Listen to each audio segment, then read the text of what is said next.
Hello, thank you for the opportunity to share with you a few things about my workforce experience and also uh, to kind of ease the process. I include a chapter from the book that I wrote from my experience of working with youth workforce programs. First of all, as far as the strategy and what we need to do as the position of your youth program coordinator for the state of Virginia is to make sure everybody understands clearly the objectives of what the WIOA entails.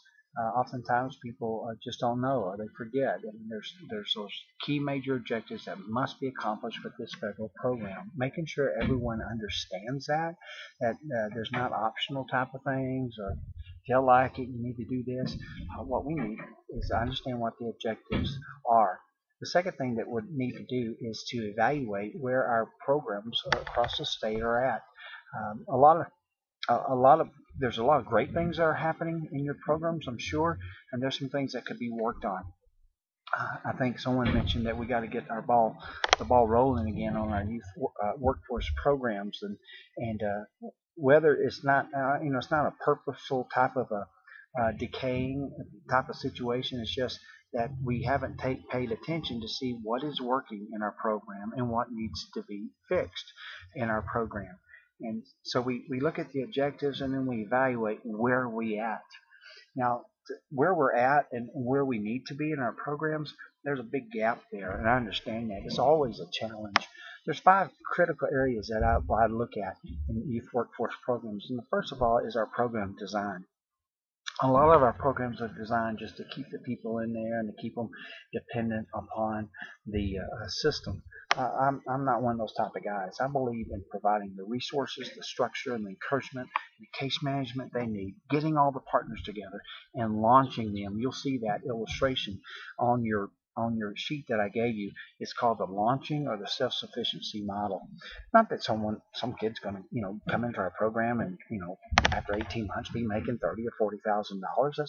That's not the realistic thing. But to show them the tools they need to get their education, get their job training, get their a career, take advantage of those resources and start launching them toward self-sufficiency, where they're not always dependent upon the benefits of a federal program. I think a lot of people want to break free from that, and our program design has to be one where it is launching. You'll see on that design where there's a lot of intensity up front with the services they receive and things like that, and as they're in the program, they're getting taken care of, and they're growing, they're maturing, they're taking responsibility.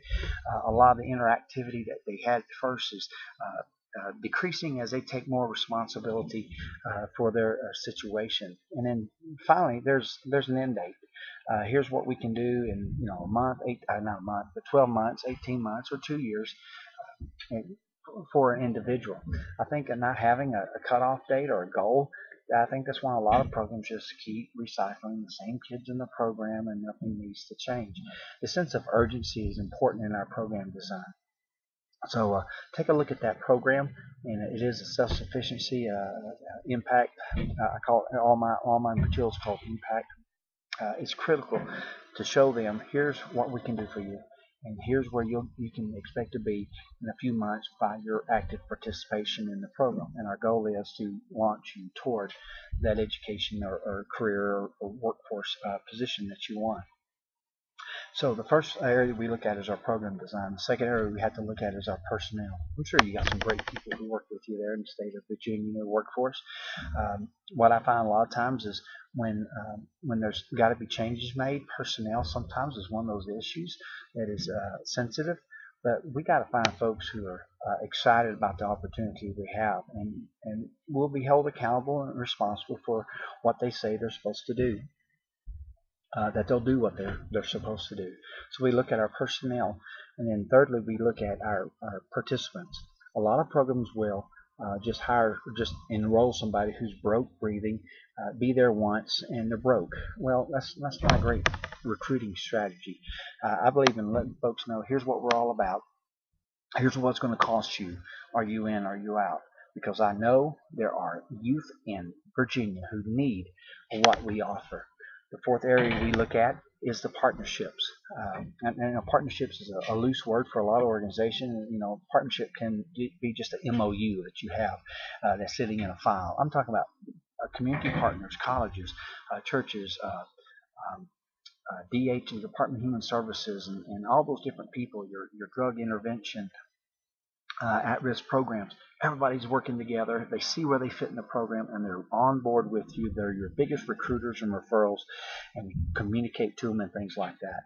Also understand that in partnerships, sometimes there's bridges to be repaired because they've been burnt, and we would work to do what we had to do to make it right, not only just for our partnership's sake, but for our community to operate like they're supposed to.